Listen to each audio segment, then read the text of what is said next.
All right, guys, today's kind of a shop day. You'll remember when I was making hay, I was having problems with the PTO lever on the 986. It just went so hard, I could not get it to engage. Had to pull with both hands just to get the dumb thing to go into gear. It's amazing how much you'll put up with something until you actually do something about it. I'm guilty of that too.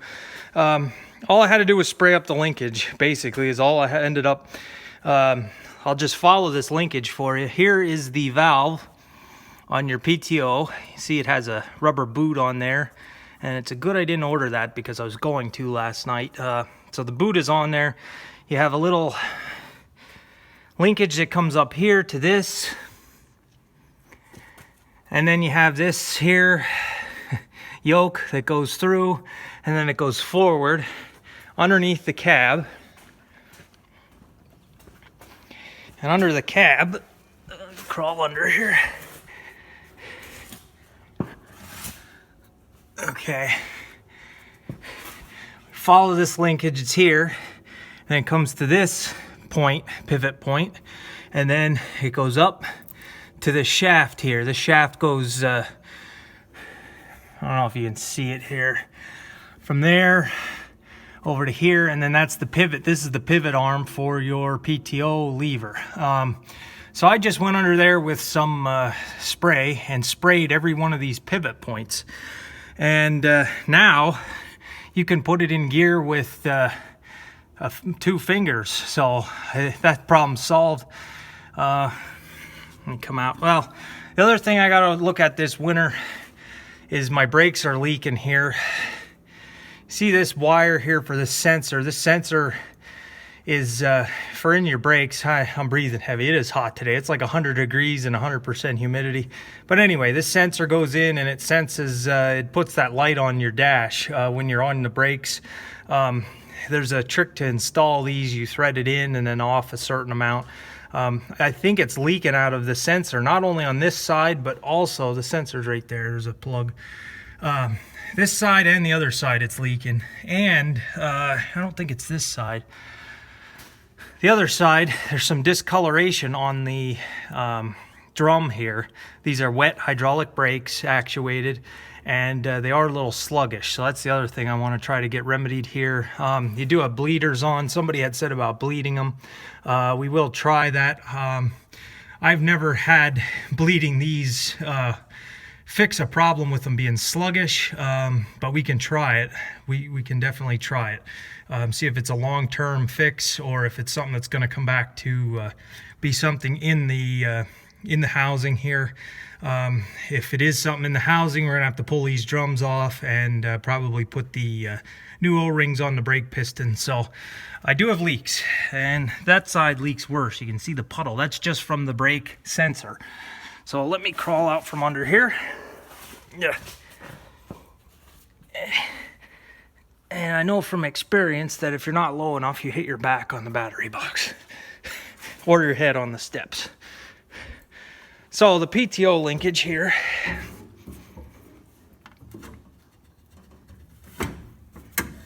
Goes much better. And I don't know why I left that go for so long. I was putting up with that for how many cuttings of hay, and now we got it. So I know some people said they had problems with their PTO goes hard. For me, I was lucky. It was just a case of spraying up the linkage. And you know, this winter, this winter, when I have a lot more time, I'm going to pull all these little cotter keys off and these pins, take them right off, and sand them down and put some anti-seize on. So it's a once and done type of deal. I do like this lever engage PTO. I have a real problem with the new style PTOs that are just a button, because depending on what you have hooked onto the back, even if your tractor is at an idle and you push that button to start up a baler or a forage harvester or a disc bind, I don't like that when you push that button, it's just all of a sudden it starts up and it's like a shock to everything. And I know some guys, I have seen it done in a lot of my service calls where we're diagnosing something and I'll tell somebody to engage the PTO. They'll go right up in the cab. It'll be half to 3/4 throttle, and they'll just push that button, and everything just slams into gear. All your drive lines, everything on the, everything just slams right into gear. I don't like that button nonsense. I like the lever that you can just sit in the cab and you can just ease it forward, and you can just start to see the flywheel turn and the engine works, pulls down, it just right into gear. I like that. I don't know why they went to the button. Now, I did not keep up with the modern tractors. Maybe they have something that doesn't do that with the newer tractors. I don't know. I didn't keep up with any of that kind of stuff, but from what I've seen, I don't like the push button PTO activation at all. So this side, okay, yeah, this side, you see this sensor, and a little bit dirty. I'm going to power wash everything under here before I start to work on it, but it's leaking out of the sensors on both sides.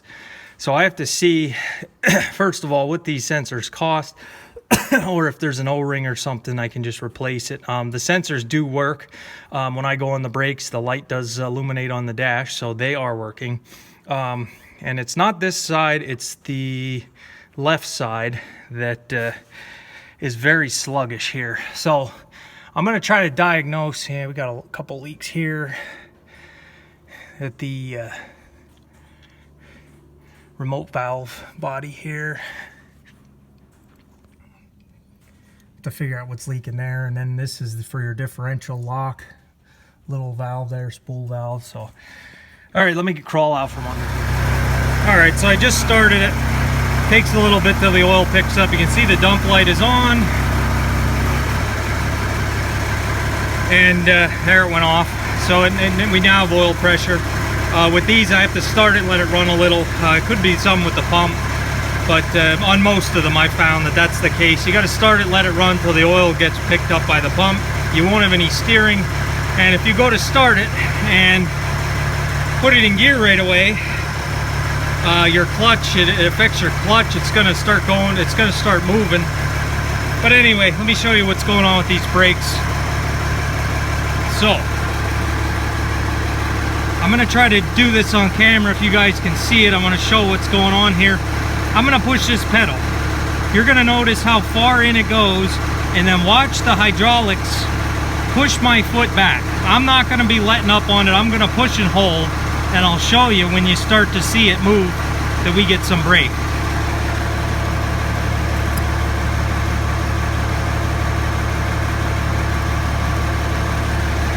You see that? We got some hydraulic oil there, and we had brake. This one is the worst.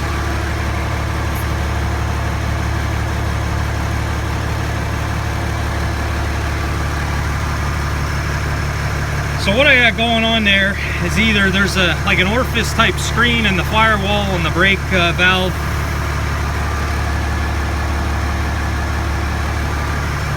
or we've got some air in from something. Either they need to be bled, or the O-rings are going bad on the brakes. When I first bought this tractor, this brake never would return on its own. So I took the dash off and I saw the spring was broke. There's 2 return springs under the dash to return your pedals. But this side, the left side, was broken. So there's a little discoloration on this brake drum down here. So I'm wondering if the previous owner was running it and that brake was on. Now it does work. I do have brakes. It's just like a 5-second delay till till it engages. I'll show you that light on the dash.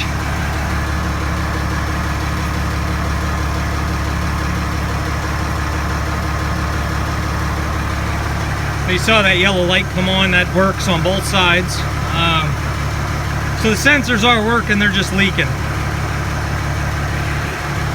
Let me get down here.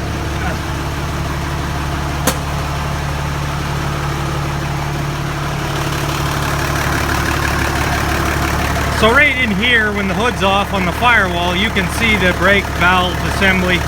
And in there, there's like a tiny little orifice screen, and it's very small. And any little bit of dirt can mess with that it doesn't get. 1, 2, It's like a 3-second delay. When the oil gets hotter, that delay is a little bit longer.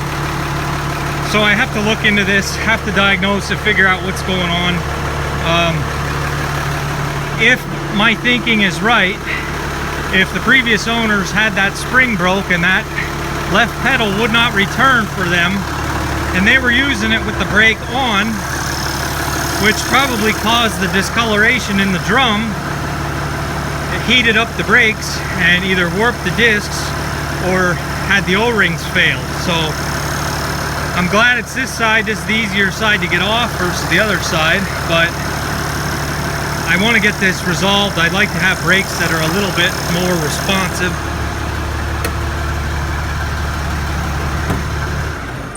It's not so bad because I'm not traveling on the highway and having to stop at stop signs and watch for people on the road. But on the hills, every once in a while, you have to hit the brakes for some reason or another. And trying to anticipate that with watching everything else that's going on isn't always the easiest. So we got this PTO linkage solved. I explained that. We can handle that now. That goes wonderful. Don't know why it took me so long to do such a simple task, but that's common. And I don't know why it... of course, I think it went hard last year. I don't know. It's sitting inside. It hasn't gotten any rain to rust anything, but it could have been anything. The humidity over the winter, everything was all sweated in here, so it just got harder and harder to move that. So now we got that resolved. This tractor, I believe, sat outside. I think the previous people that had it sitting out. I can't say that it was always sitting out, but I'm pretty sure for a good majority of the time. So, and I'm not, like I say, I'm not going to condemn anybody. I'll put it this way.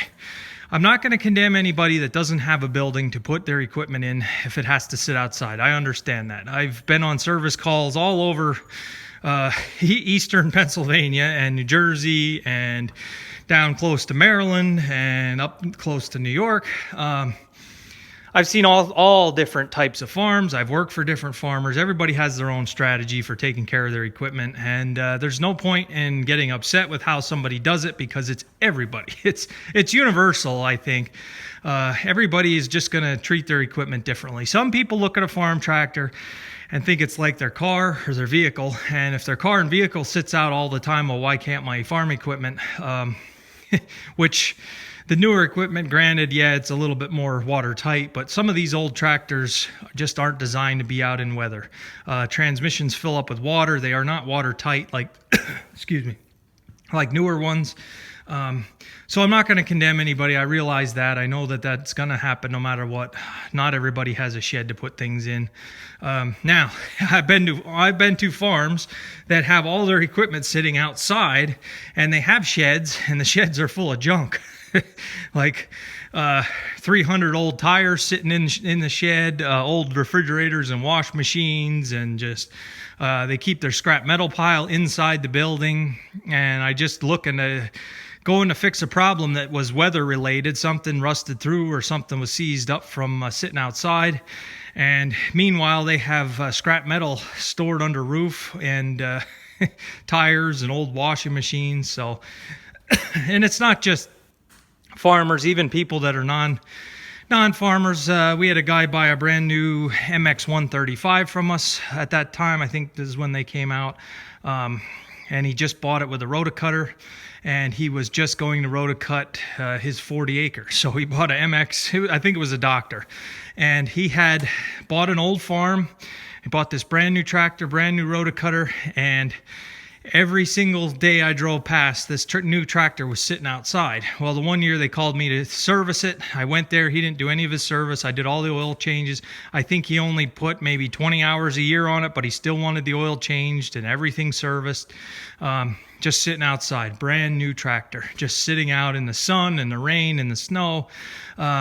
So the one day I got nosy. I needed something. I forget if I needed another bucket or a funnel. I needed to look around for something to be able to service it. I went into one of the sheds, and the shed is just, it's all empty. There's nothing in the shed. And he has this new tractor sitting outside, and just driving by it all the time, it was bothering me. Well, it was just a couple weeks ago I went that way again, and sure enough, that thing is still sitting out in the weather. So like I say, I'm not going to condemn anybody. I know what happens. But anyway, that's a long story for just saying that my PTO linkage was just a little bit rusty. So, all right, guys, a little bit different video today. Just trying to diagnose and show some of the things that are going on with the brakes. It is hot as can be today. So still trying to get some stuff done here, get some things together. Not unloading hay today. So, all right. Thanks for watching, guys. Stay tuned for tomorrow.